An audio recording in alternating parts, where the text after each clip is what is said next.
Scan for Sovi and straight A's only. Let's go!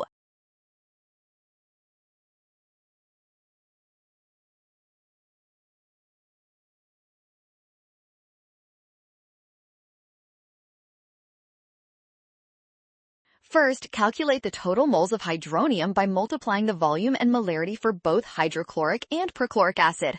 Adding these gives us exactly 0.125 moles.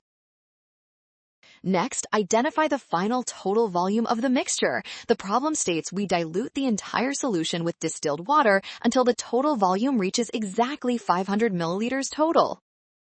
Finally, divide the total moles by the final volume in liters. Dividing 0.125 by 0.5 liters gives us 0.25 molar concentration.